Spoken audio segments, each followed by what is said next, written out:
Vous allez les regarder, en choisir une que vous allez passer à votre voisin dans le sens de la flèche, comme ça. Et c'est cette tuile que votre voisin va faire deviner aux autres joueurs. Pas à vous donc, vu que vous connaissez la tuile.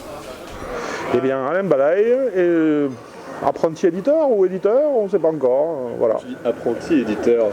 Parce que c'est un métier qui s'apprend tout le temps. C'est Hein, bien dit. n'est-ce pas? Ah oui, ça fait un peu 30 ans que je suis dans le milieu, ouais. Et après, Dans le milieu associatif au départ, après j'ai été ludothécaire, animateur, vendeur en boutique, assistant éditeur, et guère que distributeur que j'ai pas fait. c'est après. Mais voilà, oui, non, mais j'ai un plan de conquête du monde en 5 ans à peu près, tu vois, donc forcément il va falloir, tu vois, à votre santé. Alors il n'y a que moi qui travaille, après j'ai des associés qui m'ont apporté les fonds et surtout quand tu travailles tout seul c'est bien d'avoir une vision tu vois, de gens qui sont un peu extérieurs et qui te disent non là il faut pas, là c'est pas bien, tu vois, donc c'est mieux. Et puis de gens du coup assez divers et variés, comme ça tu as justement des visions assez diverses et variées, donc c'est bien. Vendeur en boutique, je pense que tous les éditeurs devraient être vendeurs en boutique avant. C'est un truc, c'est probablement ce qui m'a aidé le plus. Et après, oui, moi je pense que c'est un métier que tu fais si ça te passionne. Donc effectivement, il vaut mieux que tu aimes jouer, que tu aies une certaine culture ludique et tout ça. Après, c'est ma vision de la chose, hein. C'est pas la vérité vraie, si elle existe. Donc je suis pas sûr. Donc voilà. Ma ligne éditoriale, si je devais en avoir une, c'est-à-dire c'est un jeu avec un gameplay fort, accessible et riche. Alors, 2014 Medieval Academy à Cannes. 2015 parce que bon, voilà, un jeu par an c'était bien. Hein. Casting, qui là est un jeu d'ambiance. Un jeu d'ambiance et de mauvaise foi, on va dire, voilà, c'était un bon gameplay aussi. Tu vois, c'est ce qui me, donc un jeu, c'est essentiellement des sentiments que tu ressens dans une partie, quoi, tu vois. Et dans Medieval Academy, on va dire que c'est un jeu de pleureuse. Mais non, mais pourquoi moi, tout ça, c'est pas possible. Casting, ouais, ça va être la mauvaise foi. Tu vas dire, mais si, regarde ça, on peut, enfin bon, voilà quoi. Après, c'est cette année, 2016, le boost, 2 jeux dans l'année, un truc de fou quoi. Donc il y a Meeple War, un jeu de Max Valenbois.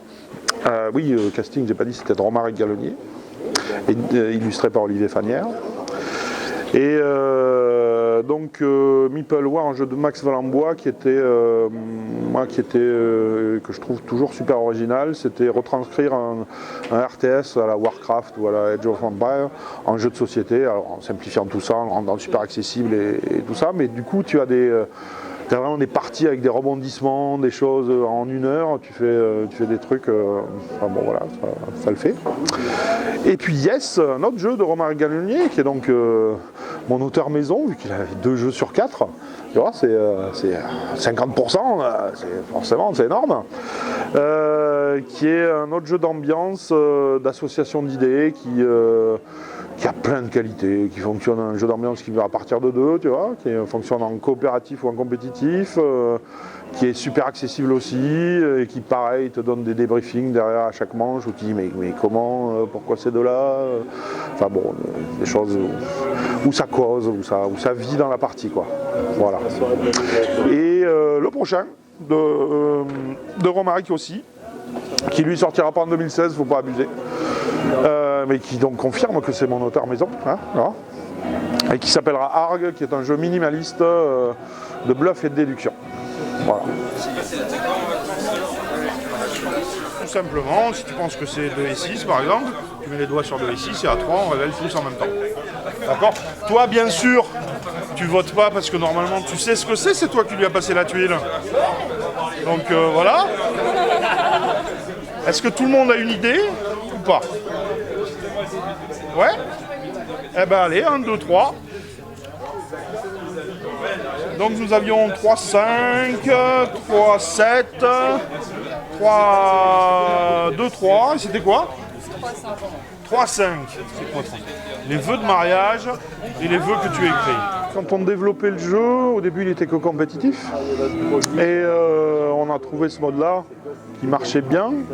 Alors au début, c'était plutôt, on va en éliminer un des deux, tu vois. Tu proposes quelque chose d'abouti, donc tu prends le meilleur.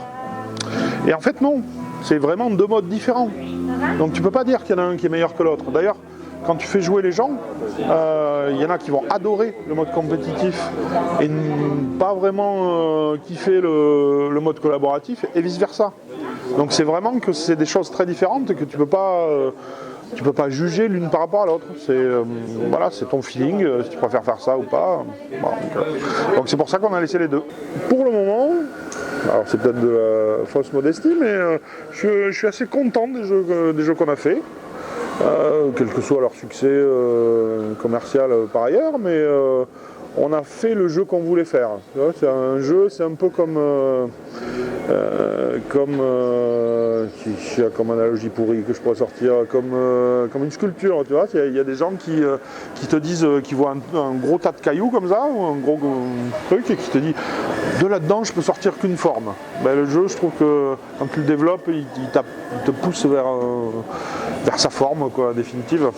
Donc on essaye après, une fois qu'on l'a développé dans ce qui nous semblait être sa forme définitive, de trouver l'illustrateur, le matériel et le truc qui met tout ça en valeur. Et on peut toujours faire mieux, mais on n'est pas si mécontent de ce qu'on a fait pour le moment. Donc écoute, voilà. Je pense que même un gros jeu, je pense que j'en ferai quand je trouverai celui qui me va, même un gros jeu de stratégie peut être accessible. Si tu prends un Agricola ou un truc comme ça, Agricola, c'est pas inaccessible du tout, quoi. Enfin, c'est à ton tour, tu fais une action, tu poses un ouvrier sur le truc, et la richesse n'engendre pas forcément la complexité. À Agricola, tu veux faire du pain, ben c'est une suite naturelle, logique.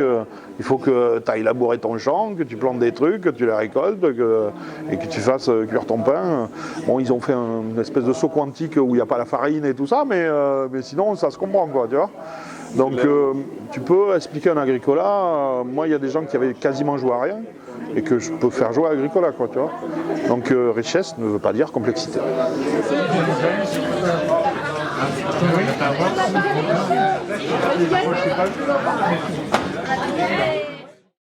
Il y a des auteurs qui écoutent tous les jeux d'équipe, et d'équipe vraiment, je les teste. Donc envoyez-moi des jeux d'équipe. Et un jeu d'équipe, c'est pas un jeu coopératif, ça n'a rien à voir. Voilà.